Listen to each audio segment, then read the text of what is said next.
क्या आर्थ्रोपोड है ना। देखो ये सारा पढ़ लिया था अपने एनालाइट में, एग्जाम्पल्स वगैरह भी देख लीजिए इसकी, ठीक है। नेरिस पेरिडियम, देखो अब आर्थ्रोपोडा,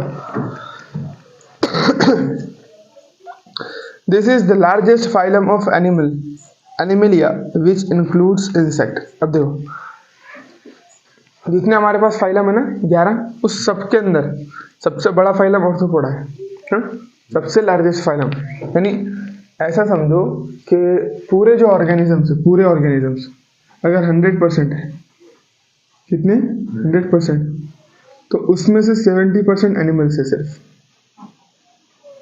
ठीक है, समझे ना। यानी सारे जानदार को मान लिया अगर हम, प्लांट वगैरह सब फंगस, तो उसमें से 70% एनिमल्स है जमीन पर, है ना। और अगर बात करें अब इस एनिमल्स की, अगर एनिमल्स को 100% मान लें तो उसमें से 70% आर्थ्रोपोड्स है, आर्थ्रोपोड्स इस तरीके से, समझ में आया। इतने ज्यादा ही 70% सिर्फ पूरे एनिमल्स में आर्थ्रोपोड ही, 30% में अपन सब आ जाते हैं, ठीक है। एक ही फाइलम 70% में आ जाते हैं।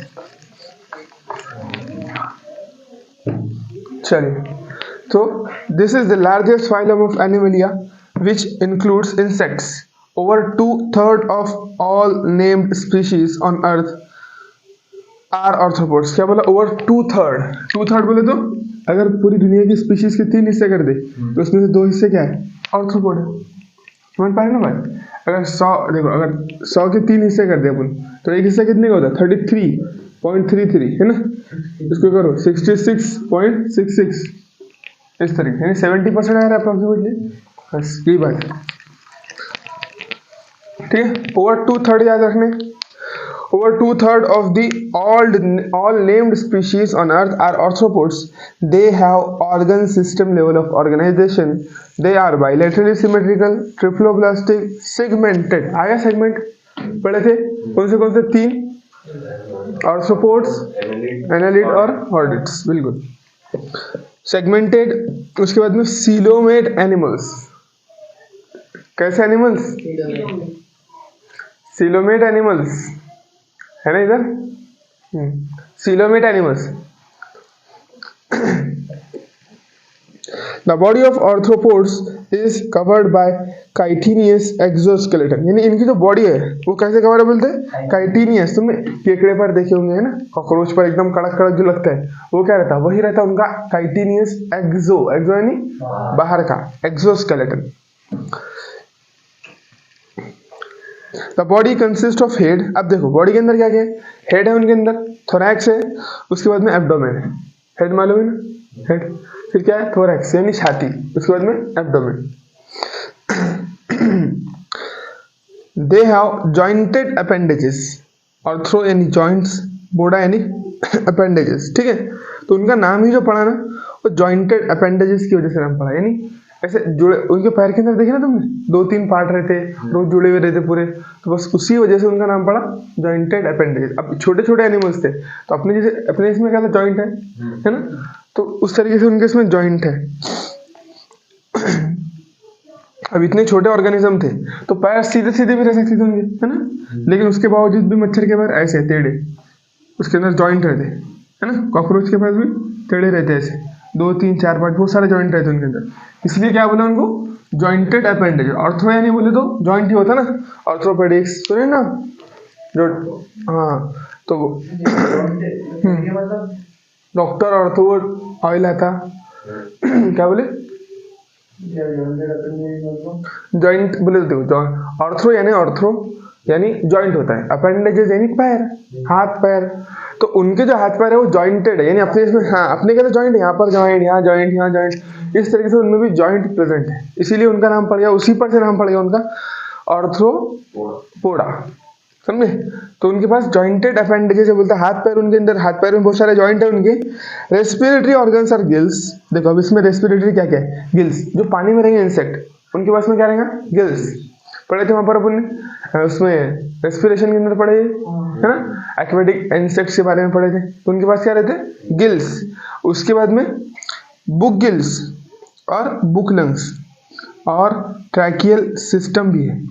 और जो कॉकरोच रहता है उसमें क्या रहता है, ट्रैकियल सिस्टम रहता है उसमें। अब पढ़ने वाले हैं कॉकरोच, तो उसमें क्या रहेगा, ट्रैकियल सिस्टम रहेंगे, यानी ऐसे ट्यूब्स रहेंगे, बस कुछ नहीं, बस ऐसे ट्यूब्स है।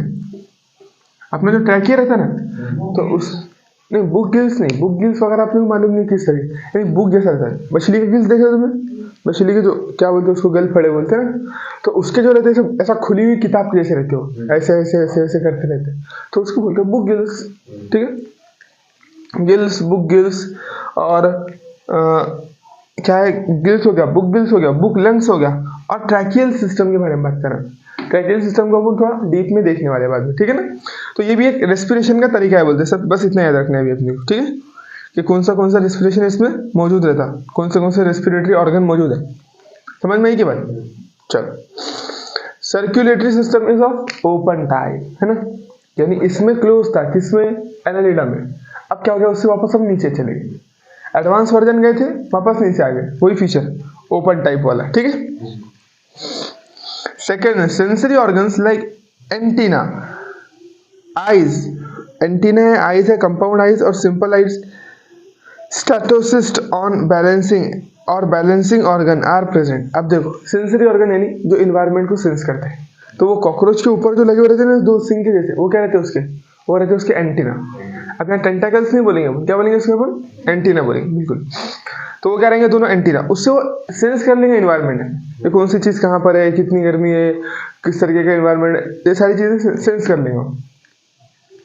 और साथ साथ क्या है, कंपाउंड आइज और सिंपल आइज। तो कुछ इंसेक्ट की कंपाउंड आइज रहती है, कंपाउंड आइज बोले तो एक ही आंख रहती है, आंख, लेकिन वो कई सारे छोटे छोटे टुकड़ों में बटी रहती है, ऐसे शहद की मक्खी के जैसे, बिल्कुल कॉकरोच में रहती है इसकी आंख।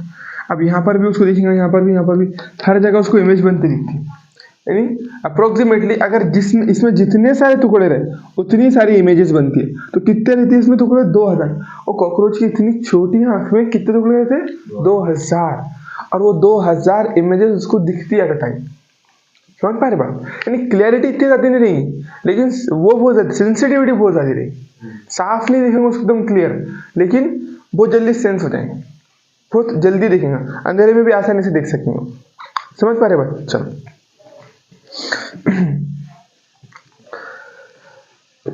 और स्टैटोसिस्ट और बैलेंसिंग ऑर्गन, और स्टैटोसिस्ट और बैलेंसिंग ऑर्गन भी रहते हैं उनके अंदर, यानी बॉडी बैलेंस बरकरार रखने के लिए किधर किस तरीके से चल रहा है, क्या कर रहे हैं। स्टैटोसिस्ट बोले तो बैलेंसिंग ऑर्गन, हाँ उसी का नाम है बैलेंसिंग ऑर्गन। उसका अगर तुम साइंटिफिक नेम देखे स्टैटोसिस्ट का, तो उसको क्या बोलते हैं, बैलेंसिंग ऑर्गन, ठीक है। चलो, तो याद रखना है, वो डायरेक्ट पूछ सकता है, which of the following organ is present in cockroach for balancing, या फिर arthropods in arthropods for balancing, तो तुमको बोलना पड़ेगा डायरेक्ट, बस एक छोटा सा लफ्ज स्टैटोसिस्ट, खत्म का, ठीक है। एक्सक्रीशन तो मालूम है, इसका पढ़े थे अपने, एक्सक्रीशन माल्फिजन, देखो इसका रेस्पिरेशन, इसका एक्सक्रीशन पहले ही पढ़ चुके हैं ना। इसके एक्सक्रीशन में क्या पढ़े थे, माल्फिजियन ट्यूब्यूल्स पढ़े थे ना, माल्फिजियन ट्यूब्यूल्स, ठीक है। तो वही है एक्सक्रीशन के अंदर, excretion Malpighian tubules takes place through Malpighian tubules, they are mostly dioecious. आप कैसे रहते हैं, डायोशियस। कॉकरोच की मेल, कॉकरोच का फीमेल, दोनों अलग अलग है, ठीक है। अब कॉकरोच के बारे में डीप में पढ़ लिया ना, तो ये पूरा फाइलम दिमाग में रहता अपने, ये खास बात है, ठीक है। चलो, माल्फिजियन हो गया, डायोशियस है यानी मेल फीमेल अलग अलग। फर्टिलाइजेशन इज यूजुअली इंटरनल, क्यों, क्योंकि भाई फर्टिलाइजेशन कुछ तो समझ में आता है, देखो डेवलपमेंट का अपने को कोई समझ में नहीं आती चीजें, लेकिन फर्टिलाइजेशन क्यों समझ में आता है, जो टेरेस्ट्रियल ऑर्गेनिज्म है उनमें जनरली इंटरनली, समझ में आ रही बात। और जो एक्वेटिक है, जो पानी में रह सकते हैं, उनके अंदर एक्सटर्नल, क्योंकि उनके पास मीडियम है ना, उनके गैमेट्स को पानी में रिलीज कर देंगे, तो उनको प्रोटेक्शन है, पानी उनको क्या करेगा, बैलेंसिंग दे देंगे, पानी उनको क्या करेगा, प्रोटेक्ट कर लेंगे। इसीलिए उनके अंदर फर्टिलाइजेशन एक्सटर्नल हो सकता है, लेकिन जितने भी टेरेस्ट्रियल ऑर्गेनिज्म है जो जमीन पर रहते हैं, उनके अंदर फर्टिलाइजेशन कहाँ रहेगा, बोलो इंटरनल। बात समझ में आ रही है, समझ में आ रही है कि दिमाग के ऊपर से आ रही है। तो एनसीईआरटी में देखो थोड़ा और अच्छे समझ में आएगी। They are mostly oviparous, oviparous अंडे देने वाले, वीवीपेरस डायरेक्ट यंग वंस, हाँ बच्चे देने वाले, सिंपल। चलो, तो they are mostly oviparous, development में बी डायरेक्ट और इनडायरेक्ट, तो कुछ में डायरेक्ट होगा कुछ में इनडायरेक्ट। अब देखो इसका इनडायरेक्ट याद रखने में कोई बड़ी बात नहीं आती है, क्यों? कुछ कुछ एग्जांपल अपने को मालूम है, जैसे फ्रॉग, फ्रॉग का इनडायरेक्ट याद रखने में अपने को बड़ी बात नहीं लगेगी, क्यों? तो मालूम है ना वो मेटामॉर्फोसिस करती है। इसी तरीके से कैटरपिलर की अगर तुमको मालूम है हिस्ट्री ज्योग्राफी, कि किस तरीके से क्या करती हो, डिवाइड होती है, और अपने एक पहले इल्ली जैसी रहती है, बाद में फिर वो धीरे धीरे बटरफ्लाई बनती करके, है ना। तो उसके में तुम समझ सकते हो, फिर वो अगर एक भी मिल गया, मैंने क्या बताया तुमको, एक भी मिल गया पूरे पे चिपका गया, खत्म काम, समझ पाए बात। चलो, तो इसलिए इसका भी डायरेक्ट और इनडायरेक्ट दोनों है, लेकिन याद रखना है ना। तो इसीलिए बोला मैंने कि इतना इसके ऊपर फोकस नहीं करना है, डायरेक्ट इनडायरेक्ट फर्टिलाइजेशन, हाँ जो चीज़ें कॉन्सेप्चुअली समझ में आती है। जैसे देखो जो अपना वो था, क्या बोलेंगे उसको, फर्टिलाइजेशन की बात थी, डेवलपमेंट की नहीं, फर्टिलाइजेशन की। तो फर्टिलाइजेशन तुमको एक कॉन्सेप्ट से समझ में आया क्या, कि अगर पानी में है तो एक्सटर्नल हो सकता है, वहाँ पर भी कंपलसरी नहीं है एक्सटर्नल होगा, लेकिन टेरेस्ट्रियल पर तो इंटरनल ही होगा। समझ में आ रहा है ना। टेरेस्ट्रियल में भी अब तक एक भी एग्जांपल ऐसा नहीं देखे, हाँ अगर दिखता है तो मेरे को भी बताना, ठीक है। तो एक भी एग्जांपल ऐसा नहीं देखे अपन ने कि जो टेरेस्ट्रियल होने के बावजूद भी जिसमें एक्सटर्नल फर्टिलाइजेशन, सारे के सारे में क्या देखे अपन ने, इंटरनल देखे। तो ये चीजें पूछ सकता है। अब कॉन्सेप्ट है ना एक, हर चीज रटने की नहीं है। अगर तुमको कंप्लीटली रटने की चीजें तो पूछना थोड़ा मुश्किल जाता है, रेयर चांसेस है, लेकिन अगर कॉन्सेप्चुअल चीज है तो इतना तो समझ नहीं होगा कि भाई अगर बाहर फर्टिलाइजेशन हुआ तो क्या हो सकता है, समझ में आ रही है ना भाई। चलो, इकोनॉमिकली उसके बाद क्या बोला, डेवलपमेंट में भी डायरेक्ट और इनडायरेक्ट, यानी जो लार्वल स्टेजेस है उससे गुजर भी सकता है और नहीं भी गुजरेगा, किसमें, कैटरपिलर के अंदर गुजरेगा। चलो अब देखो एग्जांपल्स, इकोनॉमिकली इंपॉर्टेंट इंसेक्ट्स। सबसे पहले तो हनी बी, एपिस, एपिस का नाम क्या है, एपिस इंडिका बोलते हैं उसको ना, अपनी जो अपनी मोस्ट कॉमन वाली रहती है ना उसको अपन एपिस इंडिका बोलते हैं। तो वो क्या, अपनी हनी बी यानी इंसेक्ट, मधुमक्खी है ना, शहद बनाने वाली, उसका नाम एपिस इंडिका है। बॉम्बैक्स करके जो सिल्क वर्म है, वो होता है ना रेशम का कीड़ा, तो रेशम का कीड़ा कौन है, ये बॉम्बैक्स। अब ये कहती है लैसीफर, लैक इंसेक्ट। अब ये इतनी काम की जिसकी कोई हद नहीं, यानी ऐसी जगह जहाँ पर कोई दूसरी खेती नहीं होती, वो लोग क्या करते, वो लोग उनके प्लांट पर लैसीफर लगाते। तो ये क्या करती है, अपने अंडे को प्रिवेंट करने के लिए राल जैसा सब्सटेंस एक म्यूकस सीक्रेट करती है, म्यूकस, तो ताकि उनके अंडे प्रिवेंट रहे। वो पूरे झाड़ पर ऐसा पूरा लाल लाल लाल लाल पूरा लगा देती, ठीक है ना। तो उससे क्या होता कि उनके अंडे बच जाते। लोग क्या करते फिर वो निकालते, उससे फिर तुमने वो जो कंगन वंगन देखे ना, कंगन देखे, और लाख आता है चिपकाने के लिए, देखोगे पेपर वगैरह को चिपकाते अपन लाख से, देखे नहीं तुमने, चलो कोई बात नहीं, कंगन तो देखे ना, चलो अपन देख लेंगे अभी, ठीक है। तो उसको बोलते हैं लैसीफर। तो वो इंसेक्ट इसमें काम में आती है, और वो कई कई लाखों रुपए की, कई हज़ार रुपए की उसकी खेती होती है, हाँ बॉम्बैक्स। तो इसीलिए बोला उसने इकोनॉमिकली इंपॉर्टेंस, यानी जिसका क्या हो सकता है लेन देन, जो बिजनेस में काम में आती है, ऐसे इंसेक्ट है। तो सिल्क तो मालूम है, सिल्क का रेशम का कपड़ा बनाएंगे, वो तो बहुत काम किए। हनी भी अपने को मालूम है, शायद क्या किलो चल रहा है अभी, हाँ बिल्कुल, उसके जो वो है जो निकलता है उससे कॉस्मेटिक्स बनता, और इससे बनते तुम्हारे क्या, बैंगल्स, यानी वो अपने कंगन, कंगन। तो इससे अपने सिल्कवर्म यानी रेशम का कीड़ा, हाँ रेशम जो बनेगा, हाँ बिल्कुल, बस बस, तो वही रेशम के कीड़े को अपन सिल्कवर्म बोलते हैं। तो तुम्हें समझ में आ गया किस तरीके से इकोनॉमिकली इंपॉर्टेंस है। लैक इंसेक्ट के बारे में थोड़ी देर से देखते हैं वो, ठीक है। चलो वेक्टर्स, अब देखो वेक्टर्स यानी क्या क्या बोलते हैं, वेक्टर, हाँ जो बीमारियां फैलाते उसको बोलते हैं वेक्टर। यानी क्या करेंगे, बीमारी उठाएंगे और अपने पास लाके दे देंगे, उसको क्या बोलेंगे अपन, वेक्टर। तो कल जो अपन ने देखे वो क्या बोलते हैं उसको, हाथी का पैर, है ना, वो जो हाथी का पैर बोल रहा मैं, फिलेरियासिस जो देखे ना अपन ने कल डिजीज, हाँ एलिफेंटियासिस, फिलेरियासिस। तो वो जो डिजीज थी उसको फैलाने वाला एक मच्छर ही था, हाँ उसका नाम था क्यूलेक्स। क्यूलेक्स कहाँ पर हो रही थी, लेग में। तो याद कैसा रखेंगे उसको, क्यूलेक्स से लेग, क्योंकि ये 12वीं में आने वाला है, ठीक है ना, 12th में पढ़ना है। एनोफिलिस नहीं है, जो एलिफेंटियासिस कॉज करने वाला मच्छर है ना, उसका नाम है क्यूलेक्स। हाँ, तो लेग्स के बदले लेग याद रखने का अपने को, है ना। क्यू लेग यानी पैर। हाँ है ना, उसमें भी क्यूलेक्स है ना। हाँ, तो एनोफिलीज जो है मलेरिया को फैलाने वाली है। किसको? मलेरिया को। हाँ, और जो एडीज है, एडीज वो डेंगू फैलाने वाली। तो अभी से याद रखते चले, तो वहां पर आता है एडीज डेंगू फैलाने वाली। डेंगू चिकनगुनिया 2 डिजीज फैलाती हो, डेंगू और चिकनगुनिया, ठीक है। और एनोफिलिस इसलिए बोलते हैं ना, डेंगू के अंदर वो क्या बोलते हो, अब ये जो मच्छर होते हैं कौन से एडीज और हाँ एडीज जनरली। जो डेंगू का जो मच्छर रहता है ना, वो साफ पानी में होता है। सुने तुमने कि जो कूलर वगैरह रहते हैं अपने, उसको क्लीन करना है, उसको खराब नहीं रखना। जो रिजर्वायर रहता है पानी का, जो टाके वाके रहते हैं, उसको भी साफ करना बहुत दिनों तक, कि उसको वैसा खुला नहीं रहने देना। क्यों? क्योंकि उसमें डेंगू के मच्छर होते हैं। नॉर्मल मच्छर अपने ये जो रहते मलेरिया वाली रहेगी, ये नाली में इसमें होंगे, लेकिन जो डेंगू के मच्छर है वो क्या में होंगे? साफ पानी में। तीनों भी वेक्टर ही है, सबके सब वेक्टर है।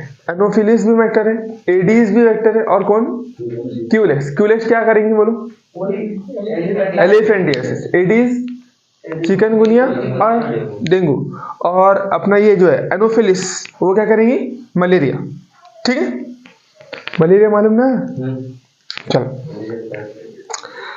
ग्रीगेरियस पेस्ट बोले तो ऐसे पेस्ट जो एकदम तबाही के जैसे आएंगे। तबाही पेस्ट बोले तो क्या को बोलते हैं? तो फसलों को खराब करते हैं, उनको क्या बोलते हैं? पेस्ट। हाँ बिल्कुल बिल्कुल, राजस्थान में आ रहे थे। यानी जब चिड्डे रहते ना अपने, तो देखो तुमने पूरा चिड्डों का झुंड आता है ऐसा। अब इससे पहले बहुत सारी वीडियो भी आई थी, उसके अंदर बहुत सारे चिड्डे एकदम पूरे शहर में अटैक मारते हैं। वो चिड्डे हर जगह चिड्डे चिड्डे चिड्डे चिड्डे उस तरीके से। जब इतनी सारी अमाउंट में किसी क्रॉप पे हमला मारेंगे तो पूरी क्रॉप क्या कर देंगे? तबाह कर देंगे। तो इसीलिए बोलते हैं उसको ग्रीगेरियस पेस्ट। झुंड में आएंगे और पूरी की पूरी फसल खराब कर देंगे। समझ में आ रही बात? चल, तो वो कह रहा था लोकस्टा, लोकस। अब देखो लोकस्टा क्या है? साइंटिफिक नेम है उसका, और लोकस्ट उसको अपन कॉमन में बोलते हैं, ठीक है। और लिविंग फॉसिल यानी सबसे पुराना ऑर्गेनिज्म, सबसे पुराना, बहुत पुराना जो है, उसका नाम है किंग क्रैब। क्या नाम है उसका? King crab. एक क्रैब क्या को बोलते हैं जनरली? केकड़े को क्रैब बोलते हैं। तो किंग क्रैब करके एक केकड़ा आता है, केकड़े की टाइप आती है, तो वो लिविंग फॉसिल है। फॉसिल यानी सबूत, एविडेंस, तो जिंदा सबूत है वो। फॉसिल फ्यूल यानी जो मरे हुआ है उसको बोलेंगे फॉसिल फ्यूल, यानी जिसको, जो फॉसिल फ्यूल यानी जो मर गया, ईंधन बन गया, उसको बोलते हैं फॉसिल फ्यूल। लेकिन ये जिंदा है, यानी बहुत पुराना और जिंदा सबूत अपने पास में, ठीक है। चलो अब थोड़ा इनके बारे में देख लेते, फिर मोलस्का के बारे में पढ़ने से पहले अपने को एक मरतबा क्या करना पड़ेगा? मोलस्का का स्ट्रक्चर पढ़ना पड़ेगा, स्नेल का, ठीक है।